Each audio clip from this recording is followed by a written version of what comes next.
Duck Homer relives a memory in a dream. There is a flood.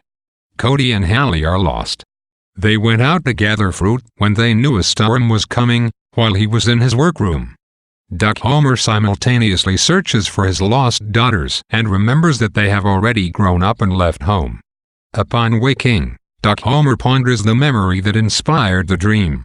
He found the girls on the far bank of the river, but, since the road was washed out, he had to call a neighbor, Udadell, who lived on that side of the river. Her husband rescued the girls, who had gotten stuck because they were trying, unsuccessfully, to save a litter of coyote pups. Cody arrives at Emelina's just as Emelina and her twin sons are about to kill the roosters for supper. Emelina has 5 sons, John Tucker, the twins Curdy and Glenn, Mason, and the 6-month-old baby Nicholas. Aside from her father, Emelina is the only person from Grace with whom Cody has stayed in touch. Cody moves into Emelina's guest house, noticing that it is decorated with the same peacock feathers every family in Grace collects to make real feather piñatas. Duck Homer didn't let his daughters collect feathers, because he considered them to be dirty.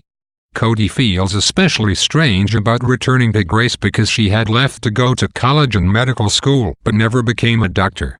She alludes to a crisis she had during a delivery. Cody watches the family kill the roosters. She remembers graduating from high school with Emelina and thinks about what has happened to them since. She has traveled a great deal and come home, while Emelina married her high school sweetheart, Juan Teobaldo Domingos, who now works for the railroad. Emelina lives with her husband, her 5 sons, and her mother-in-law Viola. After the roosters are killed, Cody and Emelina sit down for a beer. They comment on how Hallie wouldn't be able to stand killing roosters or anything else, as she has always been so sensitive to the pain of others. Emelina reminds Cody, however, that when they were children it was Cody who couldn't stand the sight of animals being killed, while Hallie only echoed her sentiments. Cody explains that Hallie has gone to Nicaragua to save the crops. They talk about Duck Homer. Emelina was the one who told Cody when he started losing his way around town. Cody goes into her house and thinks about Hallie, not wanting to imagine her so far away.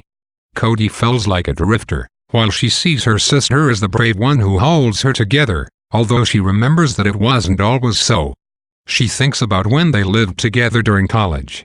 It was because she liked being with her sister so much that Cody stayed in Tucson for medical school, where she met Carlo.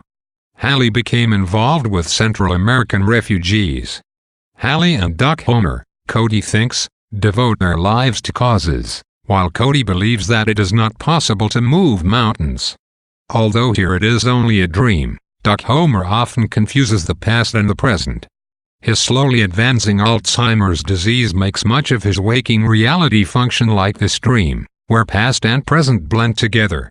This particular dream and the accompanying memory also indicate his incapacity to protect or to save his daughters. Despite his desire to maintain himself and his family separate from their community, he must rely on that very community in order to keep his children alive. Duck Homer's neighbors never hesitate to come to his aid. He is much more connected to them than he would like to admit,